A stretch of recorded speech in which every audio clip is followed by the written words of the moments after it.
नमस्ते। कैसे आप?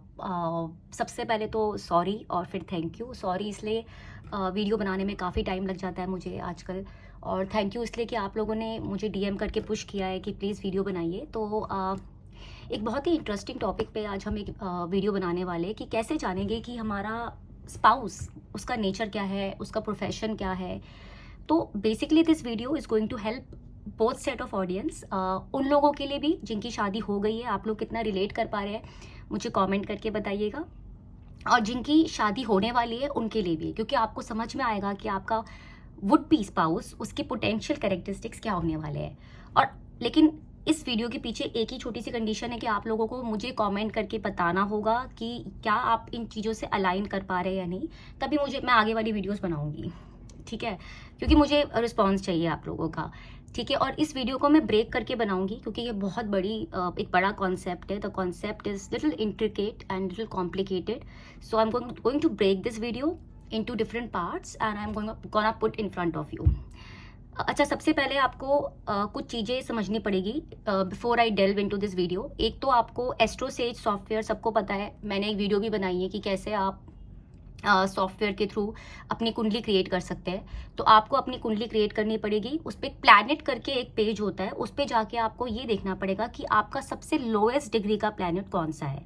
Right, all you have to do, you have to download the AstroSage software, create your own kundli by giving your time, place and date of birth, and go to the planet page and see which planet has the lowest degree, except there's a caveat, except Rahu and Ketu, उसको आपको नहीं देखना है। ठीक है, accept Rahu and Ketu, कौन सा आपका प्लैनेट है, उसका लोएस्ट डिग्री कौन से प्लैनेट का है, वो कौन से हाउस में बैठा है और उसकी राशि क्या है, आपको ये नोट करके अपने पास रख लिएगा।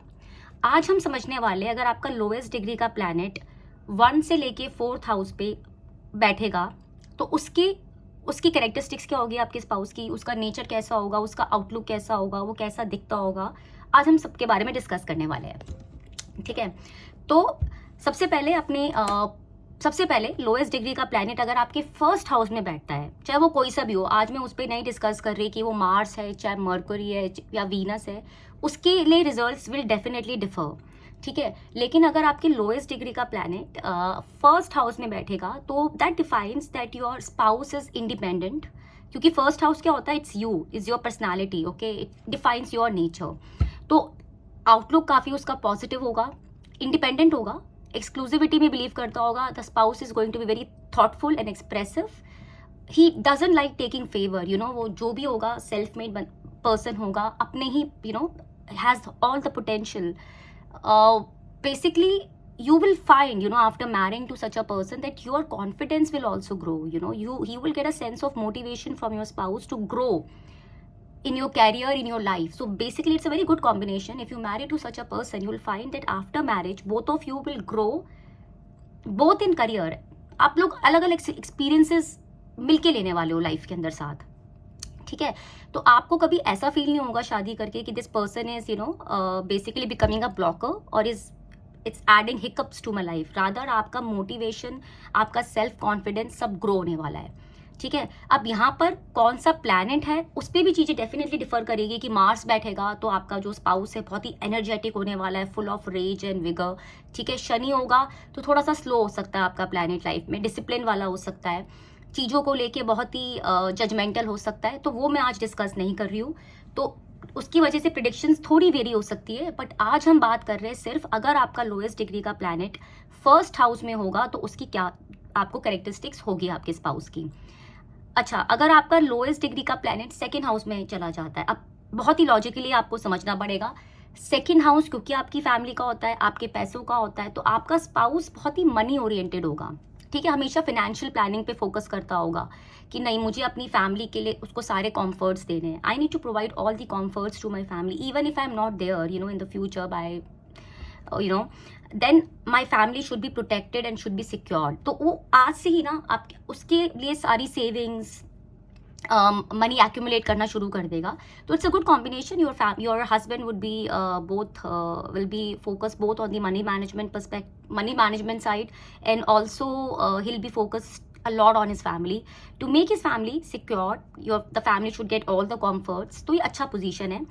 ऐसे लोगों को आप मिलेंगे, आपके स्पाउस या तो किसी फाइनेंस रिलेटेड बिजनेस में हो सकते हैं, ठीक है, अपना खुद का बिजनेस हो सकता है, यहाँ पे कुछ फाइनेंशियल जैसे सीए हो गए या इन्वेस्टमेंट मैनेजर्स हो गए, it's a good combination for that. या कुछ सेकेंड हाउस, क्योंकि आपकी ईटिंग का भी होता है, कुछ फूड रिलेटेड बिजनेस में भी हो सकते हैं। तो मुझे कमेंट करके ज़रूर बताइएगा, अगर आपका लोएस्ट डिग्री का प्लैनेट सेकेंड हाउस में है तो आपके स्पाउस के ऐसे है कि उनका जो नेचर है it's more towards money management and more towards providing comforts to the family. Third house में अगर आता है आपका लोएस्ट डिग्री का प्लैनेट, तो ऐसे लोग आपको बहुत हार्ड वर्किंग मिलेंगे, ओके।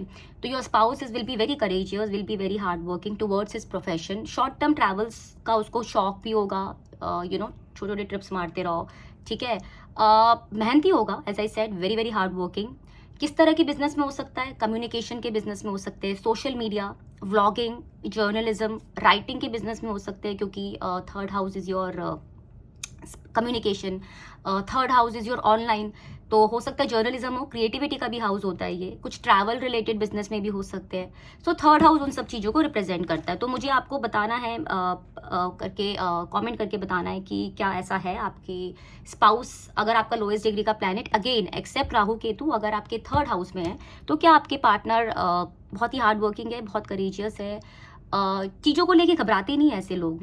यहीं पे अगर सपोज फॉर एग्जांपल मार्स बैठ जाए थर्ड हाउस में, तो ऐसे लोग आपको इतने मेहनती मिलेंगे, इतने करेजियस मिलेंगे कि उनके प्रोफेशन में बड़े से बड़े चैलेंज क्यों ना आ जाए, they will pass through it no matter what. Very very hard working people, they will never be afraid of taking the challenges, accepting the challenges, and no matter what they will just pass on those challenges with amazing colors. So it's a very good position for अगर आपका spouse आपको इस तरह के अगर आपका lowest degree का planet third house में बैठेगा तो ये अच्छी पोजीशन है, आपको डेफिनेटली बड़े हार्ड वर्किंग वाले स्पाउस मिलने वाले हैं। यहीं आपका स्पाउस अगर लोएस्ट डिग्री का प्लैनेट फोर्थ हाउस में चला जाता है। फोर्थ हाउस क्या है? फोर्थ हाउस कंफर्ट्स का हाउस होता है, लग्जरी का हाउस होता है, कार का हाउस होता है। तो ऐसे लोग आपको बड़े हम्बल, बड़े सॉफ्ट, नाइस, टेंडर हार्ट, अच्छे नेचर वाले मिलेंगे, और उनका मेजर पर्पस होगा अपने फैमिली को खुश रखना, अच्छी शादी, पीसफुल शादी, उसी में बिलीव करते होंगे। आपके स्पाउस अपनी मदर से बहुत अटैच होने वाले हैं, प्रॉपर्टी रिलेटेड कुछ बिजनेस कर सकते हैं, ठीक है, कार रिलेटेड कुछ बिजनेस कर सकते हैं, ठीक है, रियल एस्टेट का काम हो सकता है। अगेन यहाँ पे मैं प्लैनेट की बात नहीं कर रही, अगर सपोज वीनस बैठ जाता है यहाँ पे, अब आप आई थिंक काफ़ी चीज़ें आप लॉजिकली भी समझ सकते हैं। वीनस क्या है? उसका है ग्लैमर, फैशन का हाउस है। तो यहाँ पर रियल एस्टेट के अंदर हो सकता है कि वो कुछ मैंशन, पैलेसेस, बड़े बड़े बंगलो, उसके रियल एस्टेट के अंदर। गाड़ी की बात करें, मैं यहाँ पे अगर वीनस होगा तो नॉर्मल गाड़ी नहीं होगी, हो सकता है BMW, रॉयल रॉयल्स, इस तरह के कुछ, उस तरह के उस तरह के कुछ कार रिलेटेड बिजनेस में हो। तो अगेन प्लैनेट डेफिनेटली डिफर करेगा, बट येस अगर प्रोफेशन की बात करें तो येस कार रिलेटेड बिजनेस हो सकता है, real estate related business, job भी कर सकते हैं, ठीक है, और मदर के साथ मिलके भी कुछ बिजनेस कर सकते हैं। तो फोर्थ हाउस गुड, आप खुश रहोगे अपनी शादी में, आप अपने स्पाउस के साथ खुश रहोगे। इवन शादी के बाद आप ये फील करोगे कि आप लोग मिलके प्रॉपर्टी भी बना सकते हैं, क्योंकि ऐसे लोगों का जो फ्यूचर होगा बड़ा सिक्योर्ड होता है, उनके पास काफ़ी प्रॉपर्टीज़ होती है, अच्छी गाड़ी वाड़ी होती है। तो इट्स अ गुड कॉम्बिनेशन अगर आपका लोएस्ट डिग्री का प्लैनेट फोर्थ हाउस में है। ये आज मैंने सिर्फ 1 to 4 हाउस की बात करी है, मैं यहाँ पर अलग अलग वीडियोस बनाने वाली हूँ, 5, 6, 7, 8, 9, 10, 11, 12, फिर हम प्लैनेट्स की भी बात करेंगे, ठीक है। ये जो कॉन्सेप्ट होता है ना दरकार का, जिसे हम बोलते हैं लोएस्ट डिग्री का प्लैनेट, ये जेमिनाई एस्ट्रोलॉजी के अंदर बहुत मतलब पाया जाता है। It's a concept of Gemini astrology, लेकिन ये मैंने काफ़ी रेलिवेंट देखा है। बट अगेन आपको एक चीज़ समझनी पड़ेगी, एस्ट्रोलॉजी बहुत वास्ट है। आज मैंने आपको बता दिया कि लोएस्ट डिग्री का प्लैनेट फर्स्ट में बैठा है, लेकिन हमें सब कुछ देखना पड़ेगा अगर किसी चार्ट को अच्छे से वैल्यूएट करना है कि वो लोएस्ट डिग्री का प्लैनेट है कौन सा। आउट ऑफ दो 7 प्लैनेट्स, मैं राहु केतु की बात नहीं कर रही, उसके ऊपर एस्पेक्ट्स क्या आ रहे हैं, वो किसी कंजंक्शन में तो नहीं है, ठीक है, कौन सी राशि में बैठे हैं, तो उसके बाद ही हम एक होलिस्टिक पिक्चर बना सकते हैं आपके स्पाउस की।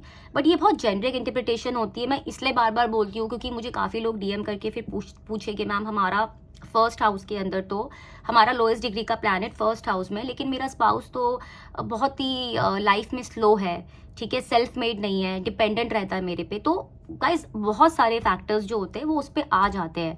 हो सकता है आपका अगर आपका सपोज लोएस्ट डिग्री का प्लैनेट फर्स्ट हाउस में है लेकिन मून है, तो ऐसे लोग आपको बहुत इमोशनल मिलेंगे, इमोशनल स्पाउस हो सकते हैं, बहुत मूड स्विंग्स हो सकते हैं लाइफ के अंदर, ठीक है। तो ये सब चीज़ें बहुत वेरी कर जाती है, तो इसलिए चार्ट का एनालिसिस बहुत इंपॉर्टेंट हो जाता है। लेकिन जब भी आप लोग मुझे प्लीज़ कमेंट करके बताइएगा कि ये सारी चीज़ें जो मैंने आज एक्सप्लेन करी है कहीं ना कहीं आप लोग इससे रिलेट कर पा रहे हैं या नहीं। तो क्योंकि अगर आपके कमेंट्स आएंगे तभी मुझे अच्छा लगेगा वीडियोस पोस्ट करना।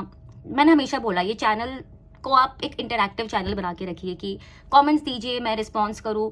काफ़ी सारे मैं कमेंट्स कभी कभी मिस कर जाती हूँ। I am so sorry, because मेरा ऑफिस में भी थोड़ा प्रेशर ज़्यादा रहता है जिसकी वजह से मैं कभी कभी I lose out things and I don't reply on time. For that I am really sorry, but this time I make sure कि वीकेंड्स पे मैं इसलिए डाल रही हूँ आज संडे को, सो दैट अगर आप लोगों के रिस्पॉन्सेज आते हैं तो मैं आप लोगों को रिप्लाई कर पाऊँ और हम अपनी फैमिली को ग्रो कर पाए। प्लीज़ मेरे चैनल को लाइक करिए, इसको आगे ग्रो करवाने के लिए आप प्लीज़ इसे आगे फॉरवर्ड करिए अपने फ्रेंड्स को, रिलेटिव्स को, और ये चैनल और ग्रो हो। थैंक यू, नमस्ते।